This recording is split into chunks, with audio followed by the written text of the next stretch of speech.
Hi everyone, कैसे हो आप सभी लोग। मैं आज आपको जीके का क्लास लेने वाली हूँ। मैं आपकी नेहा मैम। ये क्लास है एसएससी सीजीएल के लिए, बीपीएससी के लिए, जितने भी सरकारी नौकरी का तैयारी कर रहे हो उन सारे के लिए ये क्लास है। स्पेशली डिज़ाइन किया गया है और ये क्लास बहुत ही इंपॉर्टेंट है। इसको शुरू से लेके अंत तक देखना और इस क्लास को बिल्कुल भी स्किप मत करना। अब हम यहाँ पे देखते हैं कि सस्वर पाठों के लिए मंत्रों तथा बलि का समय का अनुपालन के लिए नियमों का संकलन को हम यजुर्वेद कहते हैं। ठीक है, सस्वर पाठों के लिए कहता है मंत्रों तथा बलि के समय का अनुपालन का नियमों के लिए हम क्या कहते हैं, यजुर्वेद कहते हैं। ठीक है, तो ये चीज़ आपको याद करनी ही पड़ेगी क्योंकि इसी से आपका ऑब्जेक्टिव में 1 से 2 नंबर का क्वेश्चन जरूर रहता है। ठीक है, चलते हैं दूसरे पॉइंट पे।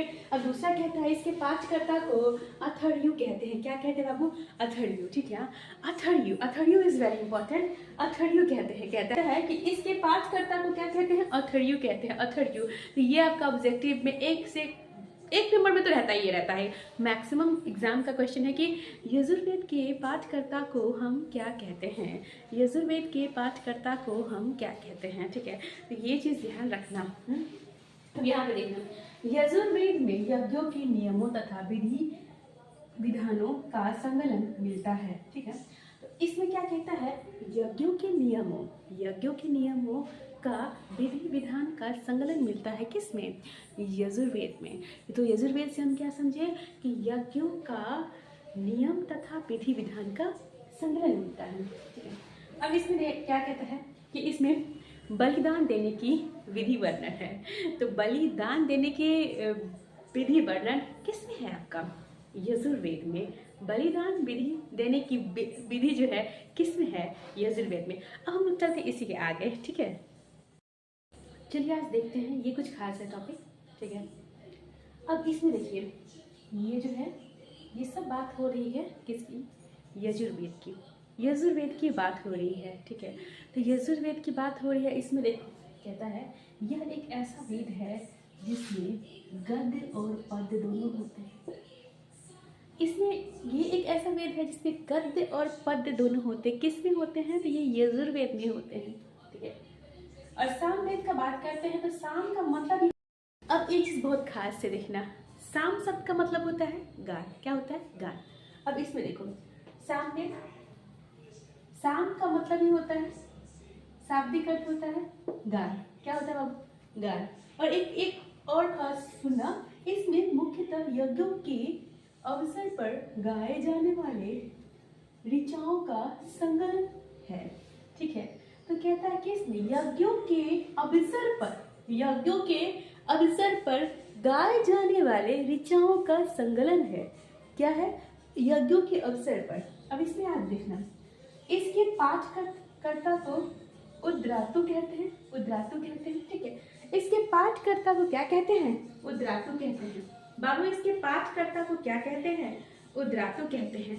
तो एक चीज बहुत खास है, शायद सबसे ज्यादा खास, कि क्या था वो? यजुर्वेद में यजुर्वेद, ऋग्वेद, यजुर्वेद और ये सामवेद। इसके बाद हम पढ़ेंगे। इसमें हम देखते हैं कि ऋग्वेद के पाठकर्ता को हम क्या कहते थे, मतलब जो ऋचाओं को पढ़ते थे, वो ऋषि जो पढ़ते थे उसको क्या कहते थे? हेत्री। ठीक है, और दूसरी बात मैं कहती हूँ कि यजुर्वेद में पाठकर्ता को क्या कहते थे? अथर्यु। ठीक है, और हम बात करेंगे सामवेद, तो सामवेद के पाठकर्ता को क्या कहते हैं? उद्रातु। क्या कहते हैं? उद्रातु। ठीक है, चलते हैं आगे। अब ये जो है बहुत खास होने वाली है। कहता है कि इसको भारतीय संगीत का जनक कहा गया है। ठीक है, भारतीय संगीत का जनक। ठीक है, किसको कहते हैं? सामवेद को भारतीय संगीत का जनक कहा गया है।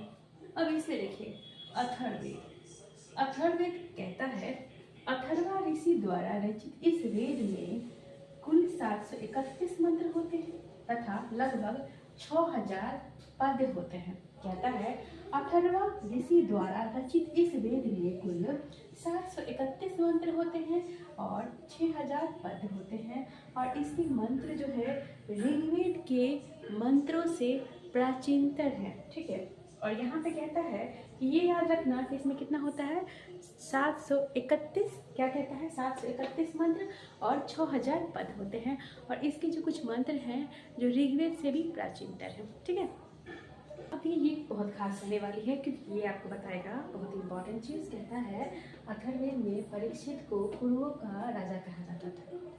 ठीक है, परीक्षित को कुरुओं का राजा कहा जाता है। अब यहाँ पे देखिए, इसमें समान मनुष्य के विचारों तथा अंधविश्वास का वर्णन मिलता है। ठीक है, समान मनुष्य का विचार तथा अंधविश्वास के वर्णन मिलता है। ठीक है, अब यहाँ पे कहता है इसमें सभा एवं सभा समिति को प्रजापति की दो पुत्रियां कहा जाता। ठीक है, कहता है कि इसमें समान मनुष्य के विचारों तथा अंधविश्वास का वर्णन मिलता है। अब इसमें दूसरा बात क्या कहता है कि सभा और सभापति, सभा और समिति, सभा और समिति, सभा और समिति को प्रजापति की दो पुत्रियां कहा जाता है।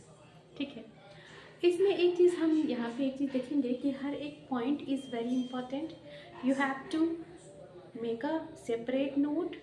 ठीक है, whatever you are learning from any teacher, but make sure you are preparing your own note, okay, and this is very important, okay, and